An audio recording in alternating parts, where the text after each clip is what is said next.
TED Talks are recorded live at the TED Conference. This episode features psychologist Barry Schwartz. Here's Barry Schwartz.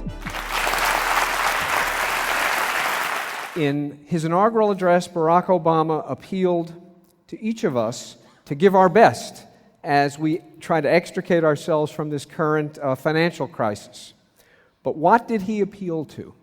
He did not, happily, follow in the footsteps of his predecessor and tell us to just go shopping. Nor did he tell us, trust your country, invest, invest, invest. Instead, what he told us was to put aside childish things. And he appealed to virtue. Virtue is an old-fashioned word. It seems a little out of place in a cutting-edge environment like this one. And besides, some of you might be wondering, what the hell does it mean? Let me begin with an example. This is the job description of a hospital janitor that is scrolling up on the screen. And all of the items on it are unremarkable. They're the things you would expect. Mop the floors, sweep them, empty the trash, restock the cabinets. It may be a little surprising how many things there are, but it's not surprising what they are. But the one thing I want you to notice about them is this. Even though this is a very long list, there isn't a single thing on it that involves other human beings. Not one. The janitor's job could just as well be done in a mortuary as in a hospital. And yet, when some psychologists interviewed hospital janitors to get a sense of what they thought their jobs were like, they encountered Mike, who told them about how he stopped mopping the floor because Mr. Jones was out of his bed, getting a little exercise, trying to build up his strength, walking slowly up and down the hall. And Charlene told them about how she ignored her supervisor's admonition and didn't vacuum the visitors' lounge because there were some family members who were there all day, every day, who at this moment happened to be taking a nap. And then there was Luke, who washed the floor in a comatose young man's room twice because the man's father, who had been keeping a vigil for 6 months, didn't see Luke do it the first time, and his father was angry. And behavior like this from janitors, from technicians, from nurses, and if we're lucky every now and then from doctors, doesn't just make people feel a little better, it actually improves the quality of patient care and enables hospitals to run well.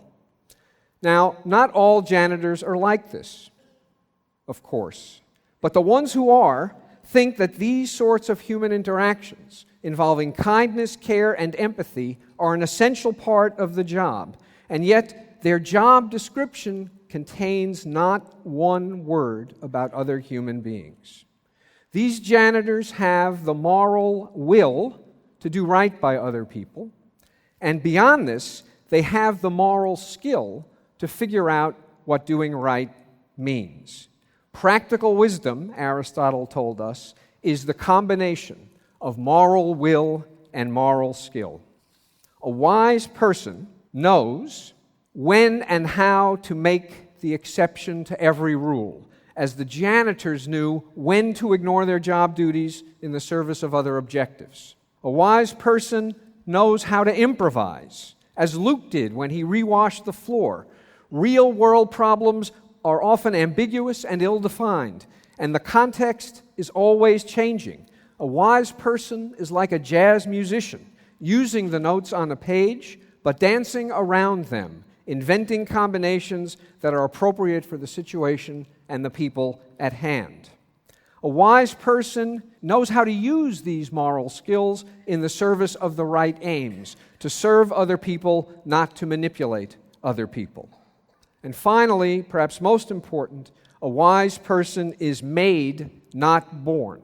Wisdom depends on experience, and not just any experience. You need the time to get to know the people that you're serving. You need permission to be allowed to improvise, to try new things, occasionally to fail, and to learn from your failures. And you need to be mentored by wise teachers. When you ask the janitors who behave like the ones I described how hard it is to learn to do their jobs, they tell you that it takes lots of experience. And they don't mean it takes lots of experience to learn how to mop floors and empty trash cans. It takes lots of experience to learn how to care for people. At TED, brilliance is rampant. It's scary.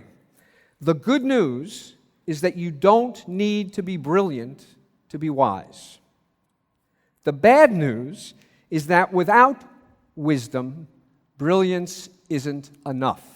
It's as likely to get you into trouble and other people into trouble as anything else.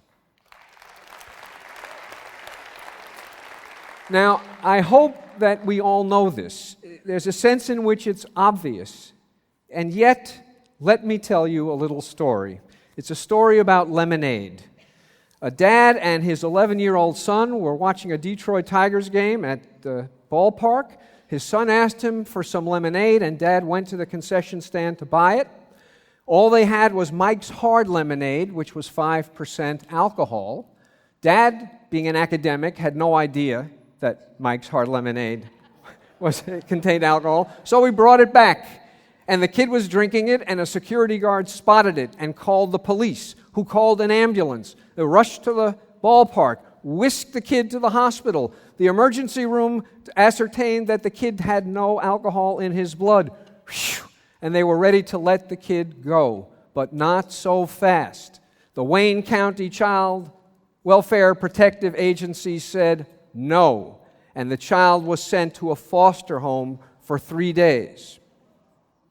At that point, can the child go home? Well, a judge said, yes, but only if the dad leaves the house and checks into a motel. After 2 weeks, I'm happy to report the family was reunited, but the welfare workers and the ambulance people and the judge all said the same thing. We hate to do it, but we have to follow procedure. How do things like this happen?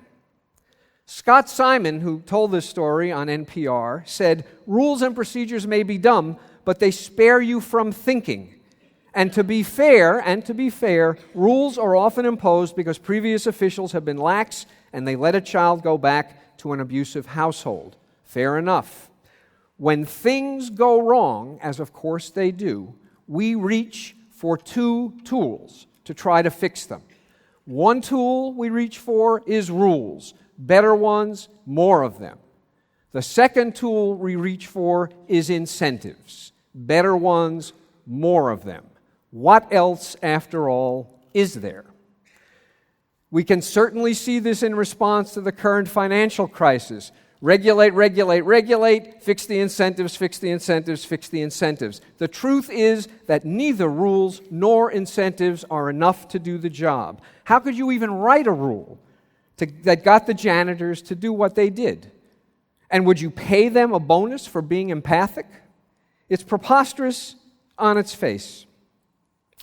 And what happens is that as we turn increasingly to rules and incentives may make things better in the short run, but they create a downward spiral that makes them worse in the long run. Moral skill is chipped away by an over-reliance on rules that deprives us of the opportunity to improvise and learn from our improvisations. And moral will is undermined by an incessant appeal to incentives that destroy our desire to do the right thing. And without intending it, by appealing to rules and incentives, we are engaging in a war on wisdom. Let me just give you a few examples. First, of rules and the war on moral skill. The lemonade story is one. Second, no doubt more familiar to you, is the nature of modern American education. Scripted, lockstep curricula. Here's an example from Chicago kindergarten. Reading and enjoying literature and words that begin with B, the bath. Assemble students on a rug. Give students a warning about the dangers of hot water. Say 75 items in this script to teach a 25-page picture book all over Chicago in every kindergarten class in the city. Every teacher is saying the same words in the same way on the same day. We know why these scripts are there. We don't trust the judgment of teachers enough to let them loose on their own. Scripts like these are insurance policies against disaster. And they prevent disaster. But what they assure in its place is mediocrity.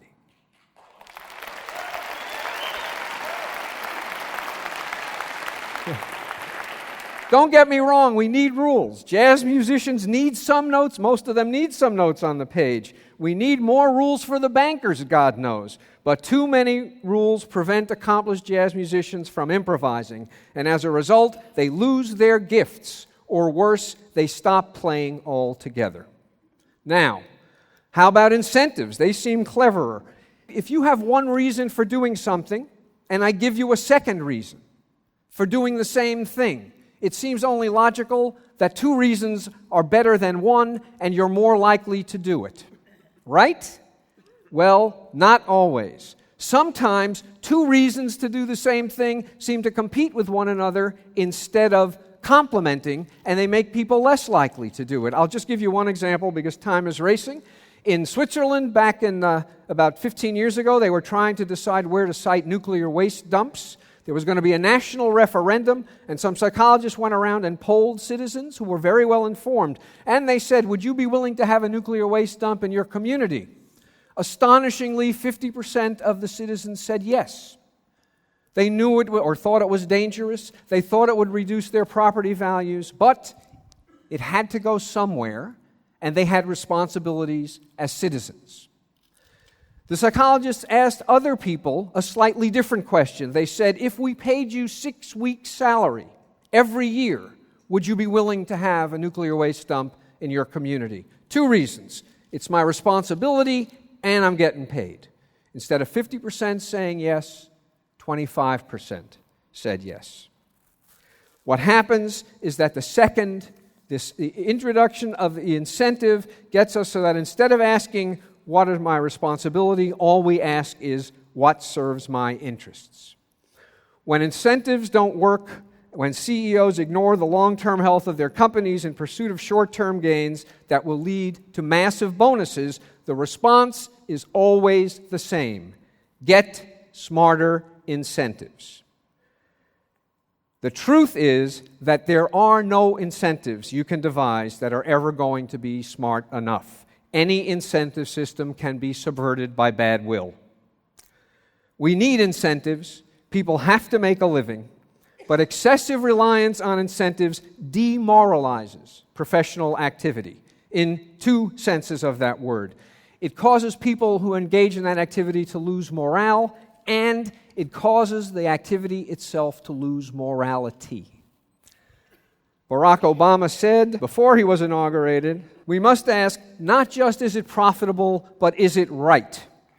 And when professions are demoralized, everyone in them becomes dependent on, addicted to incentives, and they stop asking, is it right? We see this in medicine. And we certainly see it in the world of business.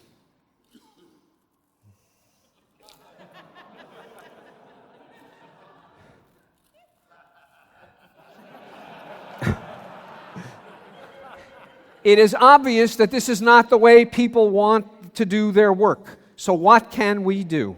A few sources of hope. We ought to try to remoralize work. One way not to do it: teach more ethics courses. There is no better way to show people that you're not serious than to tie up everything you have to say about ethics into a little package with a bow and consign it to the margins as an ethics course. What to do instead? 1, celebrate moral exemplars. Acknowledge when you go to law school that a little voice is whispering in your ear about Atticus Finch. No 10-year-old goes to law school to do mergers and acquisitions. People are inspired by moral heroes. But we learn that with sophistication comes the understanding that you can't acknowledge that you have moral heroes. Well, acknowledge them, Be proud that you have them, celebrate them, and demand that the people who teach you acknowledge and celebrate them too. That's one thing we can do. I don't know how many of you remember this. Another moral hero, 15 years ago, Aaron Feuerstein, who was the head of Malden Mills in Massachusetts. They made Polartec. The factory burned down. 3,000 employees. He kept every one of them on the payroll. Why? Because it would have been a disaster for them and for the community if he had let them go. Maybe on paper our company's worth less to Wall Street, but I can tell you it's worth more. We're doing fine. Just at this TED, we heard talks from several moral heroes, two particularly inspiring to me. One was Ray Anderson, who turned a part of the evil empire into a zero footprint or almost a zero footprint business. Why? Because it was the right thing to do. And a bonus he's discovering is he's actually going to make even more money. His employees are inspired by the effort. Why? Because they're happy to be doing something that's the right thing to do. Yesterday we heard Willie Smits talk about reforesting in Indonesia. And in many ways, this is the perfect example because it took the will to do the right thing, and God knows it took a huge amount of technical skill. I boggled at how much he needed to know and his associates in order to plot this out. But most important to make it work, and he emphasized this, is that it took knowing the people in the communities. Unless the people you're working with are behind you, this will fail. And there isn't a formula to tell you how to get the people behind you because different people in different communities organize their lives in different ways. So there's a lot here at TED and at other places to celebrate, and you don't have to be a mega hero. There are ordinary heroes like the janitors who are worth celebrating too. As practitioners, each and every one of us should strive to be ordinary, if not extraordinary heroes. As heads of organizations, we should strive to create environments that encourage and nurture both moral skill and moral will. Even the wisest and most well-meaning people will give up if they have to swim against the current in the organizations in which they work. If you run an organization, you should be sure that none of the jobs have job descriptions like the job description of the janitors. Because the truth is that any work you do that involves interaction with other people is moral work. And any moral work depends upon practical wisdom. And perhaps most important, as teachers, we should strive to be the ordinary heroes, the moral exemplars to the people we mentor. And there are a few things that we have to remember as teachers. One is that we are always teaching. Someone is always watching. The camera is always on. Bill Gates talked about the importance of education, and in particular the model that Kip was providing. Knowledge is power, and he talked about a lot of the wonderful things that Kip is doing to take inner city kids and turn them in the direction of college. I want to focus on one particular thing Kip is doing that Bill didn't mention, and that is they have come to the realization that the single most important thing kids need to learn is character. They need to learn to respect themselves. They need to learn to respect their schoolmates. They need to learn to respect their teachers. And most important, they need to learn to respect learning. That's the principal objective. If you do that, the rest is just pretty much a coast downhill.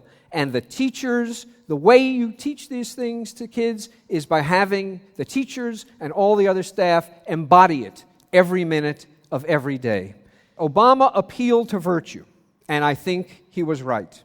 And the virtue that we need above all others, I think, is practical wisdom, because it's what allows other virtues, honesty, kindness, courage, and so on, to be displayed at the right time and in the right way. He also appealed to hope. Right again. I think there is reason for hope. I think people want to be allowed to be virtuous. In many ways, it's what TED is all about. Wanting to do the right thing in the right way for the right reasons. This kind of wisdom is within the grasp of each and every one of us if only we start paying attention. Paying attention to what we do, to how we do it, and perhaps most importantly, to the structure of the organizations within which we work, so as to make sure that it enables us and other people to develop wisdom rather than having it suppressed. Thank you very much. That was Barry Schwartz, recorded at TED 2009 in Long Beach, California, February 2009. For more information on TED, visit TED.com.